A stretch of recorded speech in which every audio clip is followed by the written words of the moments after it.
This is 3coursethoughts here, and today's topic is life, the greatest story ever told. So personally, I believe life is one of the greatest stories ever told. With that being said, it's a collective of different narratives put together, and in this video, I'm going to be going into that a little further. But with that being said, you need to consider looking at two different concepts: fiction and reality.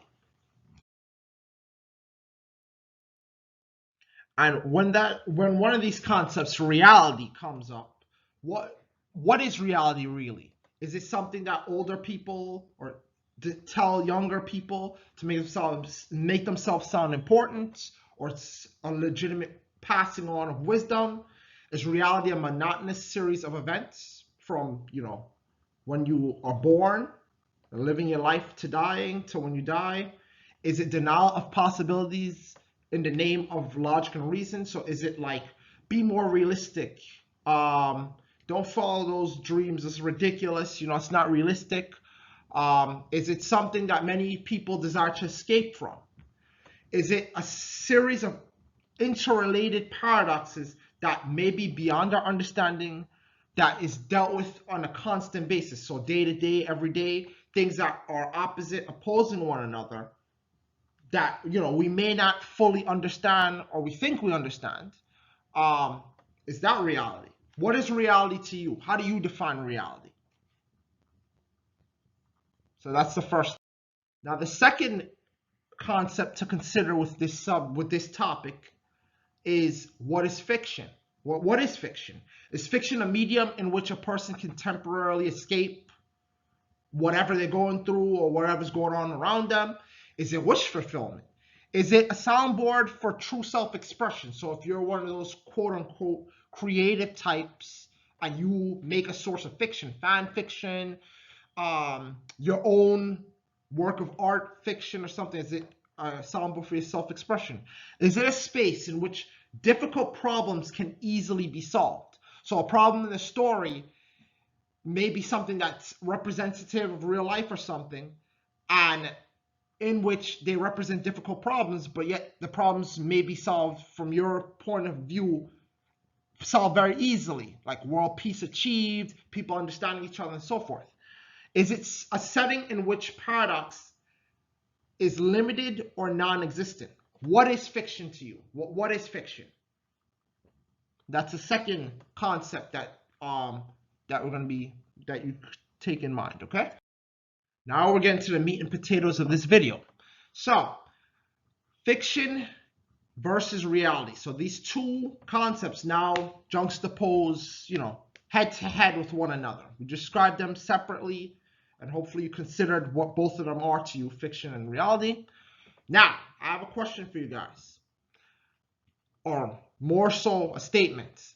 Many people seem to wish that their lives are, like their favorite video game, favorite book, movie, TV show. They're like, I wish my life was like that. I had to harm a woman, or I had, I was very strong, or well liked, or admired. This person's a total badass. Excuse my French. And I have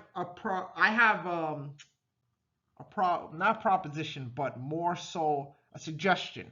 What if this has already occurred to you in your life and you didn't notice? It happened in a way that you didn't realize. So following up on my previous idea, life as a story. So let's say, what if your life is a story? A story like these fictional series and so forth. So with that being said, what if your life is what if you're a character, and you're just a character, and like being a character, you're unaware of the grander narrative, if there's any at play.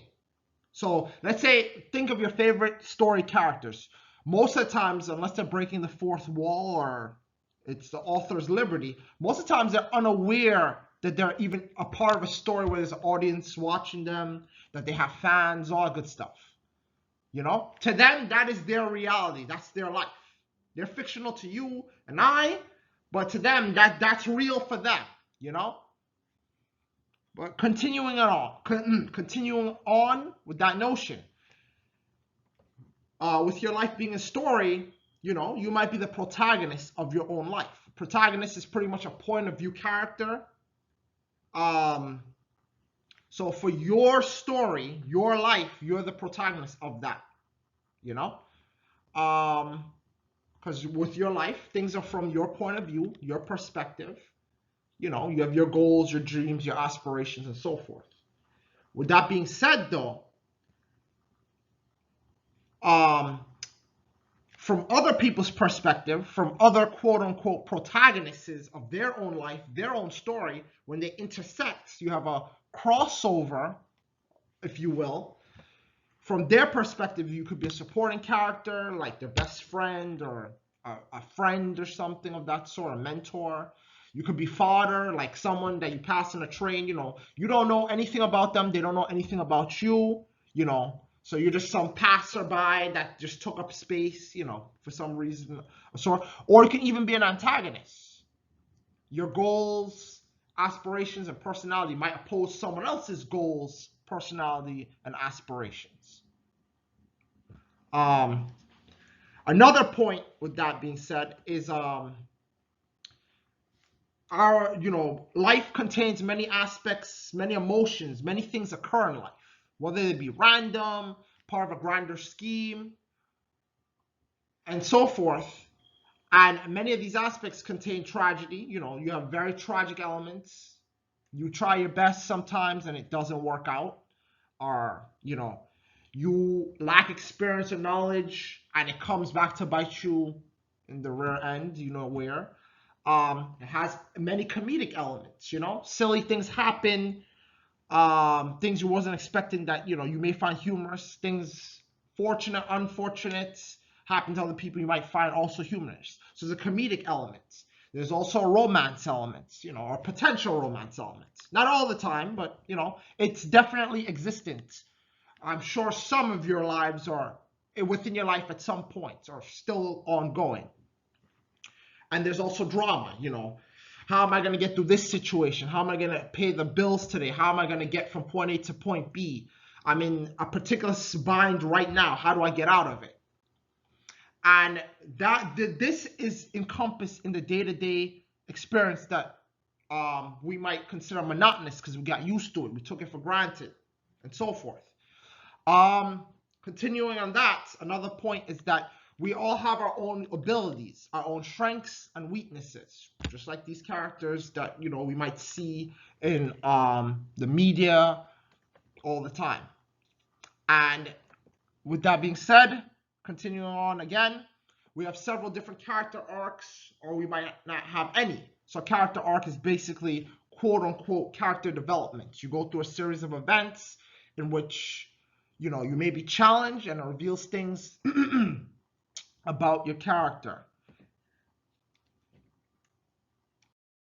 Now, your life as a story, you know, similar to fiction to an extent. Why would something like this be taken for granted? Like, think about that for a minute.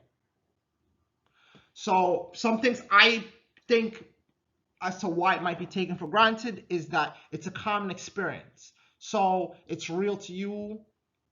And as such, you know, it's like, you know, it's just, you know, overlooked because I'm trying to get through this situation right now. It repeats itself every minute. So, you know, maybe there's nothing special about it. All right. Another manner in which it could be taken for granted, or a reason that it's occurring in real time, in the present, the here and the now. You're dealing with it here and now, you know? You got to deal with it. So unless you're reflecting on it like it happened before, and it's a memory and you remember things, or you're remembering that particular memory and what I could have done better, what I liked about it, you know, we usually don't necessarily live in the present or as much as we probably should, you know, for various reasons. So that could be another reason why it's taken for granted. This perspective could be taken for granted. Another one is that there's no montage from our perspective. So when I say our perspective, it's like we're going through this right here, right now, you know? So montage is like a series of events that usually in stories they go through boring, quote unquote, boring events rather quickly to get to the meat and potatoes of what, you know, they're trying to focus on. A real, in quote unquote reality / common experience, there's no montage. At least I haven't seen it in my perspective. If you have, you know, comment down, you know, your montage story that happened in real time. Another reason that we may take this for granted is it's not romanticized. Since you deal with it directly, or actually I have a scenario for you guys. If compare something that you're now that you've experienced, you know, in depth compared to like before you engage in that experience. Let's say your first job or your first time driving a car. Probably before you drove the car, you romanticized the experience. This is gonna be so awesome, so great. But then now that you do it every day, you've gotten used to it. There's a monotony to it. Your first time seeing snow, compared to if you deal with it a lot. Now you're experiencing that verse. It's not romanticized anymore. It's not amazing. It's just ordinary. You know, like, oh, I'm tired of this, or you know, it's not as great as when you were, you know, when you were inexperienced in that verse. So that's another way this is taken for granted. A final way that this could be taken for granted is that the stakes are real or too close to home. So it's well and good to see, like, for example, Spider-Man being in a tense situation. He has to save either people or Gwen Stacy, or another scenario like Walter White trying to save his family or continue his empire or something like that. You're far removed from stakes like that. Maybe they're relatable, so it's something you once did or something you might be going through, but that particular stakes that you're watching, you're removed from it. But imagine if that was you in that situation. Like, those stakes are real for you, you know? You're not focused on, oh, that's amazing. It's like, whoa, this is real. This could be life or death. And that's everyday life. So some final thoughts on this subject matter, life is the greatest story ever told, is that fiction itself isn't the common day-to-day experience, but it's an exaggerated version of it. I'm sure a lot of you are already aware of this. If you're not, then hopefully this is enlightening to you. This perspective is enlightening to you. And some recommendations I have with respect to that is appreciate fiction as a break from reality, which is a common day-to-day experience, but not a substitute. So fiction is not a substitute for reality and what you're going through. Like, hey, I'm gonna escape in a fiction world and stay there. You know, take a little break. You know, it's a little tense. It's tough out there. No one's knocking that. Or at least I'm not. But you know, take a break. But you have to go back and engage that reality. That thing you may be running away from. You know what? That's difficult to face. Take a break. You know what I'm saying? It's tough out there, but you got to face it because it's not going anywhere. And also acknowledge that despite the fact that fiction has its main basis on reality, so fiction is usually based on reality in some capacity. It's exaggerated.